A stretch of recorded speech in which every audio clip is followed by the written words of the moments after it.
Alors moi j'ai été très heureux là, de retrouver quand même un Français perdu au milieu de la masse des Thaïlandais ce matin quand je suis arrivé. Enfin même je suis arrivé hier pour découvrir un peu la salle.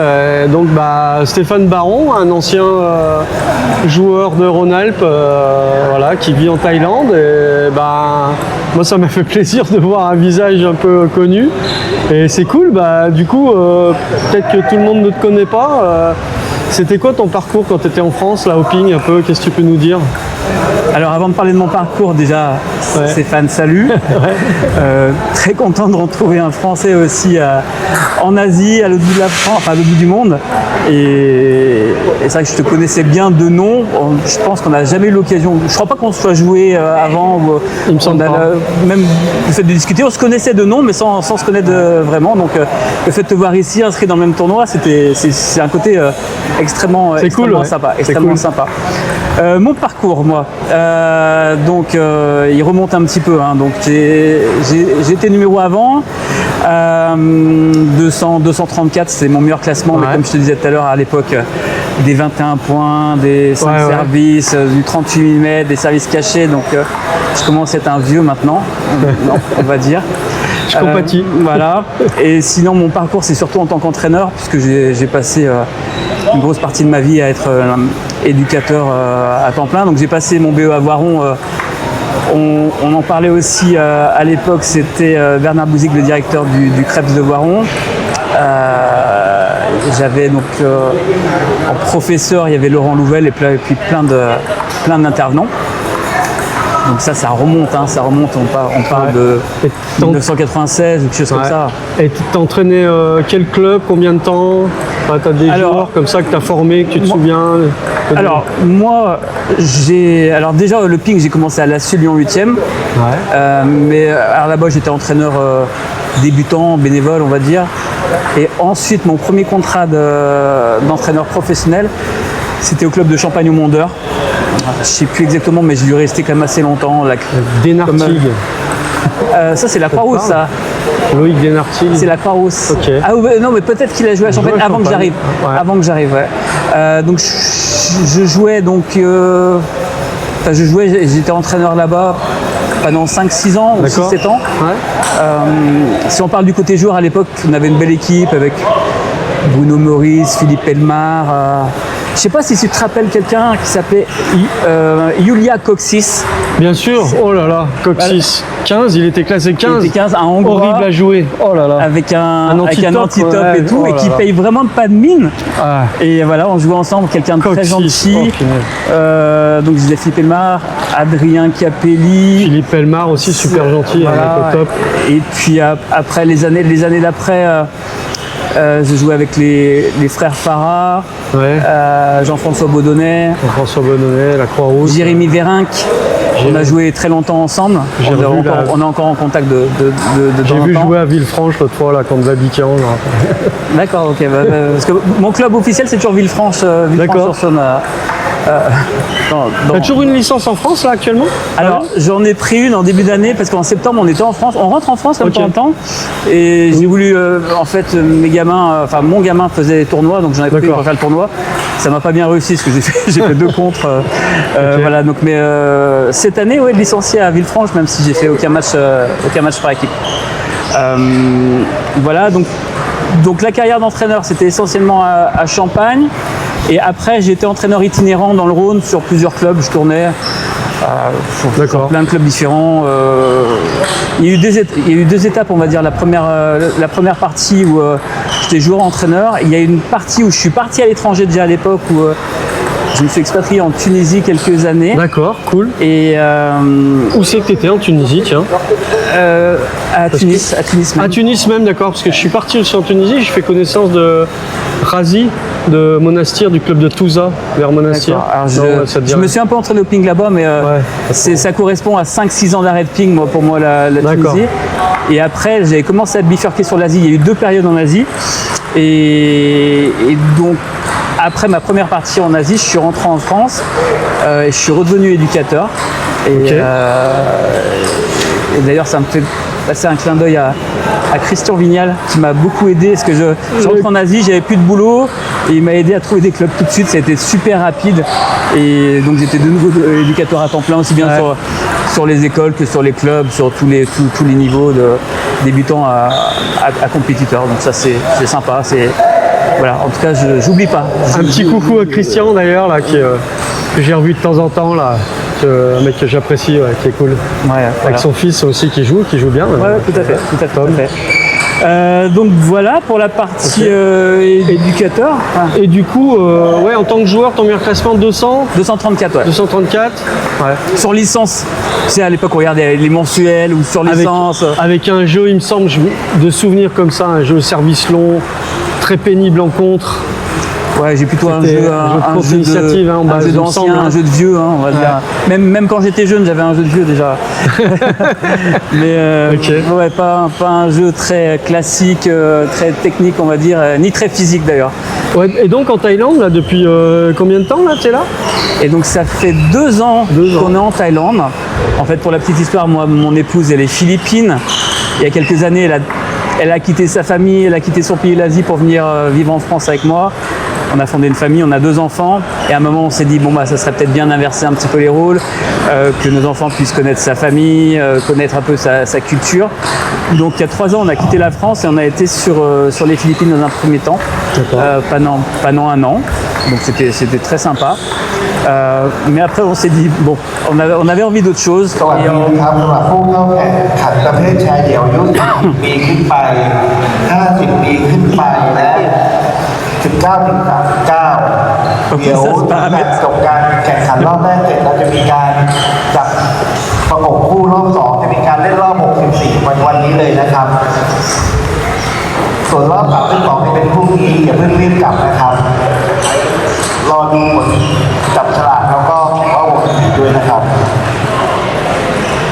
Donc vous aviez envie d'autre chose? Ouais, on avait envie d'autre chose. Et on a fait un petit test en Thaïlande et ça nous a beaucoup plu. Et à ce moment-là, le ping n'était pas au programme. En tout cas, pas d'une manière sérieuse. Et ce qui s'est passé, c'est que les enfants, faut les mettre à l'école. Nous, on a décidé de ne pas les mettre dans une école internationale parce que les coûts sont quand même très élevés. On les a mis au CNED. Donc le CNED, c'est bien. Par contre, il y avait un petit peu le côté vie sociale qui manquait un petit peu. Donc on s'est dit, ça serait bien qu'ils fassent une activité à côté pour fréquenter d'autres enfants, se faire des copains, etc. Et au début, le ping, c'était pas au programme parce que moi, j'ai tellement passé toute ma vie dans les salles à entraîner, à coacher, à se déplacer partout en France, tout ça, que j'avais pas forcément envie de recommencer avec mes enfants. Mais finalement, des fois, t'as pas le choix. Ils rattrapent le papa. Ils m'ont vu jouer quelques fois en championnat. Ils ont pris le virus. Donc, le plus grand avait fait, je crois, 1 année de licence en loisir débutant à Pont-de-Vaux. C'est là qu'il avait touché un petit peu la balle. Et après, il avait arrêté de nouveau parce que pour des raisons d'organisation de famille, on va dire, on a déménagé. C'était trop compliqué de jouer au ping. Et puis, arrivé sur Bangkok, on a été sur une compétition. Juste pour voir comment ça se passait, tout ça. Et puis on a rencontré d'autres Français qui nous ont expliqué un petit peu comment ça se passe en Thaïlande, où est-ce qu'il y a des clubs, où sont les salles. Et donc mes enfants ont fait des tests, ils ont accroché tout de suite. Et en fait maintenant ça fait 1 an et demi qu'ils sont au ping, j'ai envie de dire, d'une manière intensive. Très intensive, plus que moi, je n'ai jamais été dans ma vie. Alors le but, c'est pas d'en faire des champions, loin de là, mais à partir du moment où tu es à l'étranger, tu as une vie sociale grâce au sport, grâce au ping. Ça nous permet de s'intégrer vraiment totalement en Thaïlande. On a plein d'amis thaïlandais, c'est top, c'est vraiment top sur ça. Ouais, parce que d'ailleurs, pour revenir sur ce point là, juste pour te couper, j'ai souvent entendu, j'ai souvent lu que c'est quand même pas simple de se faire des amis hommes thaïlandais. Quand tu viens en Thaïlande, c'est très compliqué d'avoir des vrais amis et peut-être que par ce biais, c'est vrai que je me dis peut-être que c'est quand même peut-être plus facile. Alors, je confirme, moi je vois pas la différence par rapport à la France. On est dans le milieu entre guillemets associatif, comme on dirait en France. Donc tu rencontres les autres parents de joueurs, tu sympathises. Alors ce qu'il faut savoir, c'est qu'en Thaïlande, le tennis de table, c'est un sport, j'ai envie de dire quand même un peu d'élite. dans le sens où ça coûte de l'argent de jouer au tennis de table en France. Et c'est pas une activité que tout le monde peut pratiquer. Et ça veut dire aussi que les parents qu'on rencontre sont souvent des parents qui ont un certain niveau et donc qui parlent anglais. Parce que comme on sait, c'est pas tous les Thaïlandais qui parlent anglais. Et donc c'est relativement facile de s'intégrer. Et les enfants qui sont avec mes enfants à l'entraînement, ils parlent tous anglais. Donc ça, c'est quand même relativement simple pour l'intégration. Parce que, ouais, ça me fait penser quand tu dis ça que c'est vrai que la Thaïlande, c'est quand même pas un pays qui est très renommé au niveau international au ping. Pourtant, il y a quand même 70 millions d'habitants, il me semble. Bon, je sais qu'il y a Orawan Paranang, là, il y a Sutasini Sawetabut, puis sa sœur, là, Amphi. Ouais, elles arrivent au niveau 30e, 50e place mondiale. Quand en mec, c'est compliqué, donc c'est vrai que ça peut peut-être expliquer que comme c'est un sport qui n'est pas forcément populaire, un petit peu élitiste, comme ça coûte un peu d'argent, forcément ça ouvre pas à beaucoup de personnes et peut-être qu'il y a peut-être moins de pratiquants, je sais pas. Tu sais combien il y a de pratiquants? Alors il n'y a pas de chiffre, c'est pas comme à la Fédé chez nous où tu connais le nombre de pratiquants par département, par région. Je suis même incapable de dire, pourtant j'essaie d'avoir les infos, combien il y a de clubs, j'en sais un peu. Il y en a pas mal. Dans les compétitions, je vois plein de maillots avec des clubs différents, mais il n'y a pas une liste officielle, même sur le site de la fédération thaïlandaise. Je sais pas. C'est vrai que c'est un chiffre qui manque. Voilà. Après, maintenant, j'ai appris un petit peu sur l'organisation thaïlandaise, comment ça fonctionne. C'est quand même bien différent de la France. Hein. Justement, parle-nous un petit peu là. Comment ça fonctionne le ping en Thaïlande, les différences avec la France? C'est pas un tissu associatif, donc vas-y, dis-nous un petit peu. Hein. Alors, c'est totalement différent. On est plus sur du privé. Les salles, elles sont quasiment toutes privées, à part quelques rares exceptions. Ça veut dire que dans la plupart des salles, tu payes à la séance. Alors, des fois, tu as des abonnements à la semaine ou des abonnements mensuels ou même annuels, mais c'est pas le système d'une cotisation avec une licence. Déjà, il n'y a pas de licence officielle. Il y a un numéro d'agrément par joueur parce qu'il y a quand même un système pour les classements. Je pense qu'on reviendra dessus après. Mais le système est vraiment différent. Souvent, en France, moi en tant qu'éducateur, peut-être j'étais des fois un des premiers à dire pour des familles, une licence à 200 €, 300 €, ça fait beaucoup d'argent. Même en mettant des entraînements dirigés en place, inclus dans le package, tout ça. Mais maintenant quand je suis en Thaïlande, je vois quels sont les coûts réels. Il n'y a pas de subvention, c'est tout, voilà, tous sont privés et du coup ça veut dire que ceux qui tiennent les clubs, ils doivent en vivre aussi. Donc les éducateurs, bien sûr, ils sont payés par rapport à leur tarif horaire, mais on a des propriétaires de salles qui peuvent être la plupart thaïlandais, mais il y a beaucoup de Russes. Au club de Phuket, on a des Russes qui ont un club. À Pattaya également, une personne de Nouvelle-Zélande. Les étrangers ont des clubs qui sont ouverts sur la Thaïlande. La Thaïlande, la législation permet de le faire à la condition qu'ils aient au moins 4 salariés thaï. Ça, un éducateur, par exemple français, ne peut pas venir travailler en étant entraîneur en Thaïlande. Là, explique-nous un peu. Non, il ne pourrait pas directement. Donc attends, on en était où? On était au club privé, donc tenu par les étrangers. Oui, tu m'as posé la question éducateur, est-ce qu'il peut travailler? Un éducateur étranger ne peut pas travailler en Thaïlande sans permis de travail. Et la solution, ça peut être de monter une société, mais il faut avoir 4 salariés thaï. Avant de pouvoir être embauché, toi. Voilà, une fois que tu as 4 salariés thaï, toi, tu peux te faire un contrat de travail, avoir un work permit. Tout à fait. Et là, tu peux entraîner dans ce cas de figure. Mais avant, il faut que tu aies déjà pu payer 4 salariés. Quoi. Oui. Après, il y en a qui ont des astuces. Je sais que le monsieur qui possède le club Plaza Pattaya, par exemple, dans les salariés, il n'y a pas que des éducateurs. Il a mis la dame de ménage qui s'occupe du ménage. Bah oui. Il essaie de trouver des astuces par rapport à ça. Donc, mais c'est pas aussi simple que trouver un poste en France avec une annonce, ce genre de choses. Même pour quelqu'un qui aurait un très beau CV, un très beau palmarès en tant qu'entraîneur. Et donc, je pense que tu as vu un petit peu quelques salles, tu as un peu compris le fonctionnement là depuis 2 ans. Ça représente quoi en coût si quelqu'un veut venir taper la balle une séance, ou si quelqu'un veut venir par exemple en vacances une semaine, il a envie de s'entraîner tous les jours, ou s'il vient un mois, il a envie de s'entraîner 2 fois par semaine. semaine, suivant voilà, Pattaya, Phuket, Bangkok. Comment ça marche un peu là? Il y a des différences? Alors, je vais déjà parler pour Bangkok, c'est ce que je connais le mieux. Alors, on va commencer par la partie gratuite, on va dire. Dans le centre de Bangkok, le gouvernement il a mis en place une salle de ping. Ça s'appelle, c'est au Benjakiti Park. Il y a 30 ou 40 tables. C'est de très belles installations. C'est un peu comme des hangars couverts. Mais il y a vraiment vachement d'espace entre les tables. C'est des très belles conditions de jeu. Il y a des douches, des vestiaires très propres. Maintenant, le point faible de cette installation, il y a beaucoup de bons joueurs qui vont là-bas. Le point faible de cette installation, c'est qu'il n'y a pas la clim. En Thaïlande, il fait très très chaud toute l'année. Mais vraiment toute l'année, un après-midi en dessous de 30, je ne sais même pas si ça existe. Et si vous jouez là-bas, au bout de 5 minutes de régularité, vous avez déjà le t-shirt trempé à changer. Donc moi, je sais pas, peut-être je me fais un peu vieux, mais c'est pas les conditions idéales.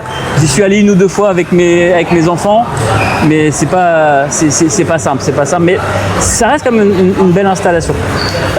Après, on a donc les clubs privés qui sont souvent dans des malls, dans les centres commerciaux, où là il y a la clim. Mais donc là, on doit payer à la séance. Par exemple, le club, nous, on s'entraîne, un des clubs où on s'entraîne, il s'appelle Ping Pong Paradise. Donc, il doit avoir 12 tables. Qui se trouve où? C'est le quartier de Suan Luang Ramanan. C'est du côté de Bang Na, on va dire. Il y a un arrêt de métro. Dans l'est de Bangkok. Ouais, c'est l'est de Bangkok. C'est pas très très loin de l'aéroport Suvarnabhumi. D'accord. Ce qui est super pratique, c'est qu'il y a un arrêt du MRT Yellow Line. Qui se trouve vraiment sur ce centre commercial, donc c'est pratique. Après, ça dépend où on habite, c'est une mégalopole Bangkok, donc de l'extrême est à l'extrême ouest de Bangkok, il faut quasiment 2 heures même en voiture, en tout cas une bonne heure et demie, donc c'est pas forcément simple par rapport à ça. Voilà. Alors pour les Français qui voudraient venir jouer, on parlait des coûts, des coûts. Ouais. Alors en séance libre, le club où on est, alors je vais parler en bahts, je te laisserai faire un petit sur l'écran peut-être afficher bahts d'euros. On est à 150 bahts la séance, il reste 1 heure, 2 heures, 3 heures, 4 heures en semaine. Et le week-end ou les jours fériés, c'est 200 bahts. Donc ça représente environ 4-5 euros. 4-5 euros. Ensuite, moi par exemple, je paye un abonnement mensuel, je paye 1500 bahts. 1500 bahts, ok. 1500 bahts, ce qui représente environ 40-45 euros. Ça, c'est l'accès à la salle. Pour l'accès à la salle, dans de bonnes conditions, avec la clim et des conditions de jeu. Dans des bonnes conditions avec la clim et avec les avantages d'être dans un centre commercial. On peut aller s'acheter à boire, on peut se faire masser après la séance. Il y a des petits plus comme ça en Thaïlande. Après, j'ai envie de dire ça, c'est une salle privée avec aussi des cours particuliers qu'on peut prendre. Et il y a différents tarifs selon l'expérience du coach, mais ça oscille entre 500 et 700 bahts de l'heure. D'accord, donc en gros à peu près 20 euros, entre 15 et 20 euros de l'heure. Voilà, tout à fait. Après, il y a aussi, ils ont des petits entraînements de groupe, mais ça c'est plus pour les enfants. Et généralement sur les entraînements de groupe, alors c'est des forfaits, mais ça revient à peu près à 250 bahts la séance. D'accord, ouais, donc 6 euros. Mais ça se cumule avec l'accès. Il y en a, ils permettent l'accès, d'autres il faut payer en plus, voilà, ça dépend. Parallèlement à ça, mes enfants jouent dans une académie qui s'appelle Pindeco Academy, qui est assez connue sur Bangkok. Ils ont la chance de pouvoir jouer avec des enfants qui sont en équipe de Thaïlande, qui font les WTT jeunes, et ça les tire vraiment vers le haut. Alors c'est une belle salle, 12 ou 14 tables, il n'y a pas la clim. Alors ils ont 1 ou 2 salles privées à l'intérieur avec la clim pour des cours particuliers, mais la salle collective elle n'a pas la clim. Et là, financièrement, il y a 2 solutions. C'est soit on intègre l'académie, et là on a entraînement tous les jours de 17h30 à 21h30, c'est 6 jours sur 7. Il n'y a que le lundi c'est fermé, mais il y a entraînement aussi les samedis soirs, le dimanche soir. D'accord. Et il y a même en plus entraînement les dimanches matin et les samedis matins. D'accord. Et ce forfait-là, on est à 6000 bahts mensuels. 6000 bahts. Alors moi, mes enfants font pas ça parce qu'ils sont aussi c'est une question d'organisation familiale. Je les emmène aussi au club où je joue, donc Ping Pong Paradise, où il y a la clim, donc on partage entre les deux. Donc 6000 bahts, tu dis juste, pour ça représente à peu près 170, 180 euros, on dira, mensuellement. Et ils ont une formule où on peut payer par pack de 8 séances, nous c'est ce qu'on prend, et ça revient à 250 bahts la séance par enfant. D'accord. Voilà, donc encore une fois, on est quand même bien plus élevé que sur une licence en France, même sur des plus gros clubs où peut-être vont monter à 300. Ah ouais, à la fin de l'année, du coup, quand tu additionnes tout ça, ça fait quand même un chiffre. Moi, alors, j'ai envie de dire, même si je suis éducateur, j'ai fait le choix de laisser mes enfants dans les mains d'autres personnes. On est quasiment 24 sur 24 ensemble, donc c'est bien de séparer aussi. Mais moi, voilà, avec toutes ces heures-là, ce qui s'entraînent du coup entre 20h et 25h par semaine, on est quasiment à 500 euros par mois pour les deux, du coup. Donc voilà, c'est pas négligeable, mais bon, voilà, ça correspond aussi à notre mode de vie. Comme on disait tout à l'heure, oui, la Thaïlande c'est bien, mais il faut quand même s'intégrer, ça nous permet d'avoir une routine, tout lié avec les valeurs du sport. Notre vie sociale, même en tant qu'adulte, elle se fait grâce à ça. Donc non, on n'a pas de regret par rapport à ça, c'est cool. C'est bien. Et alors je bifurque un petit peu, là je parle un petit peu des compétitions. Bien sûr, c'est ce que j'allais te demander justement. Bah, tant mieux, j'ai bien de l'organisation, parce que tout à l'heure on en a parlé, tu m'as dit qu'il n'y avait pas de championnat par équipe. Alors dis-nous un peu comment ça fonctionne. C'est essentiellement que des tournois, alors pas forcément que des tournois comme chez nous où on paye des tableaux et on s'inscrit dans les tableaux qu'on veut. Il y a aussi des tournois organisés par la fédération, par catégorie d'âge et essentiellement. Donc à titre personnel, nous, ce qui fait partie aussi de notre vie sociale, c'est qu'on visite la Thaïlande en suivant les circuits des compétitions qui ont lieu absolument partout en Thaïlande. On a des compétitions à Phuket, là on revient de Korat, avant on était à Chiang Mai, avant à Pattaya, à Chonburi, à Chantaburi, et donc voilà, c'est super. On visite la Thaïlande, à chaque fois on se prévoit 1 ou 2 jours plus et on fait ping plus les visites, donc ça c'est top. Maintenant les compétitions thaïlandaises, comment ça marche? Donc comme tu disais à l'instant, il n'y a pas de championnat par équipe, c'est des tournois. Les tournois sont, comme chez nous on a des coefficients. Les tournois ici sont classés par étoiles, 5 étoiles jusqu'à 1 étoile. Donc, plus il y a d'étoiles, plus c'est important. Donc 5 étoiles, il y a une seule compétition comme ça, c'est le championnat de Thaïlande qui s'appelle la King Cup, la Coupe du Roi. Et donc en tant qu'étranger, on n'a pas le droit de participer comme un étranger ne peut pas faire un championnat de France, c'est logique. Après, toutes les autres compétitions, voilà, elles ont différentes étoiles et ça marche comme le système WTT. Parce que j'ai oublié de préciser une chose, c'est que tu peux le remettre. Alors ce que je veux préciser, c'est qu'en Thaïlande, il n'y a pas de classement comme en France, de classement individuel, 10, 12, 14, jusqu'à numéro français. Ça n'existe pas.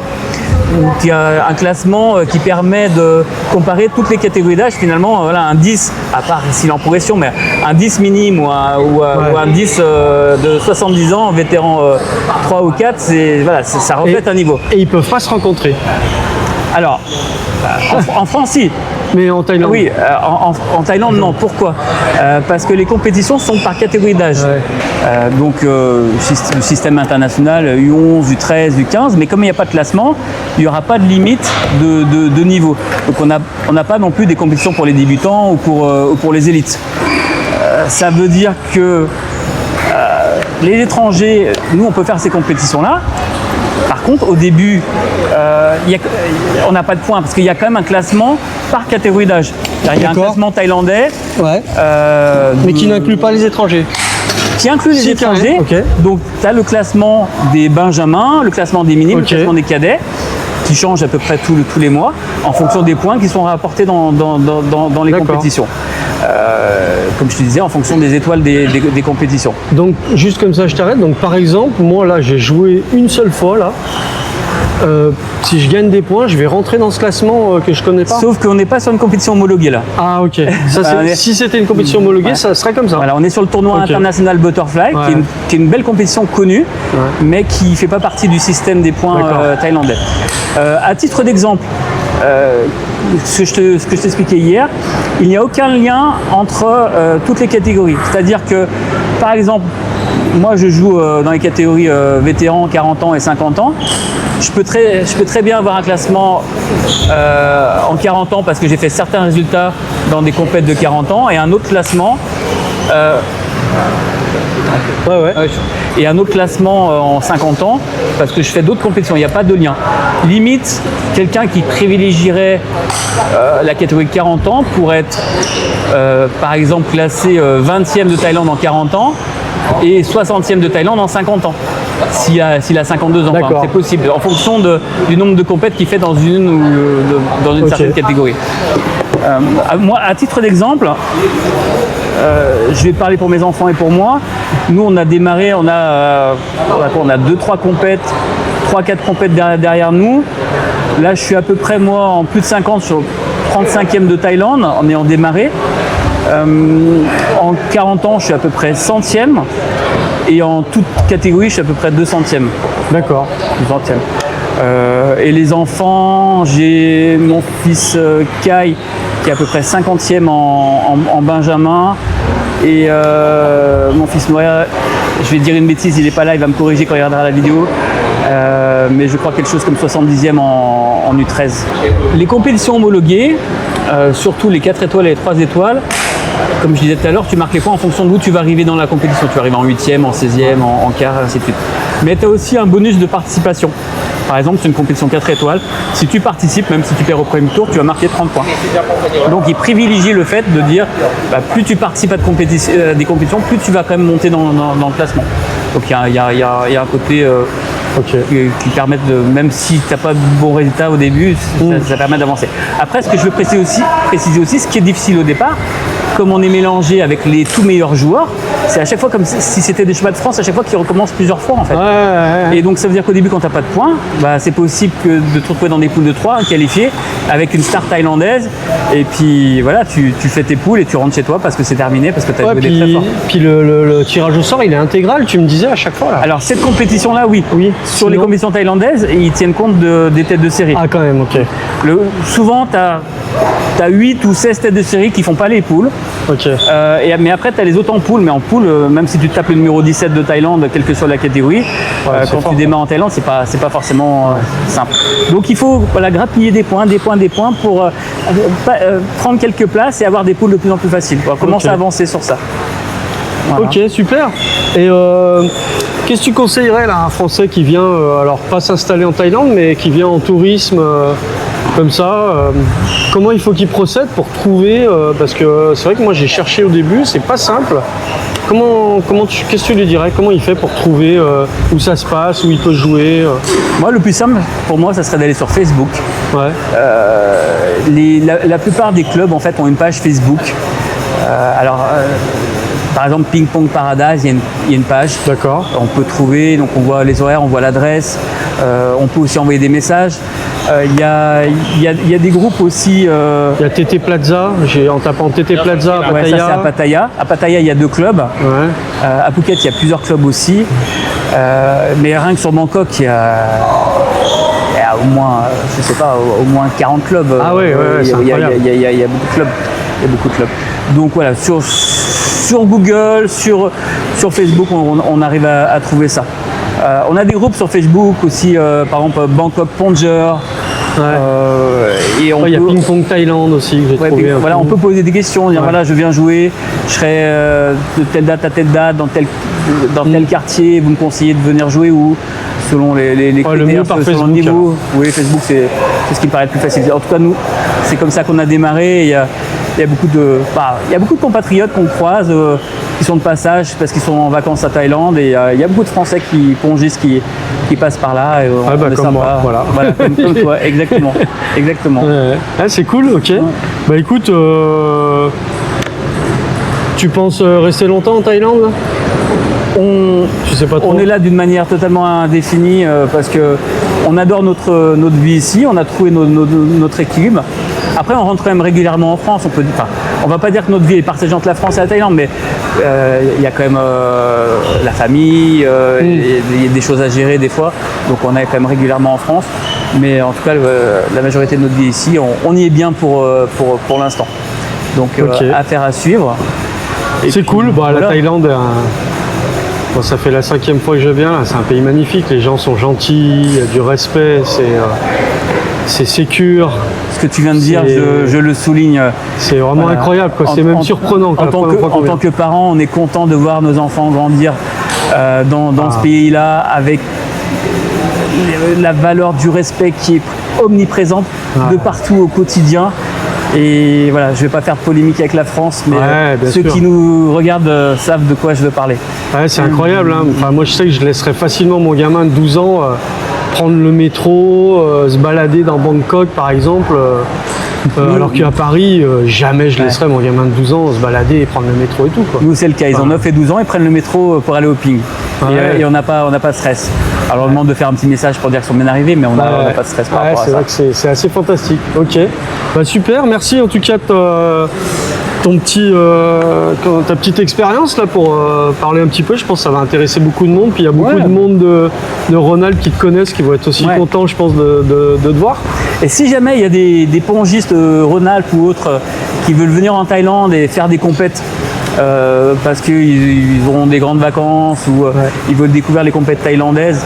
Ce que j'ai oublié de préciser tout à l'heure, j'ai dit qu'il y avait classement par catégorie d'âge, mais ce qui fait mon bonheur à moi, c'est au-delà d'accompagner mes enfants. Voilà, moi j'ai 49 ans, je vais avoir 50 ans en septembre, et il y a énormément de compètes vétérans, nationales ou internationales, et ça c'est top. Donc on suit les enfants qui ont leur compète à eux, et dans une année, il y a vraiment beaucoup de tournois pour les plus de 40 ans, les plus de 50 ans, les plus de 60 ans. Il y a une compète internationale qui est fin janvier, qui est l'Open Master thaïlandais.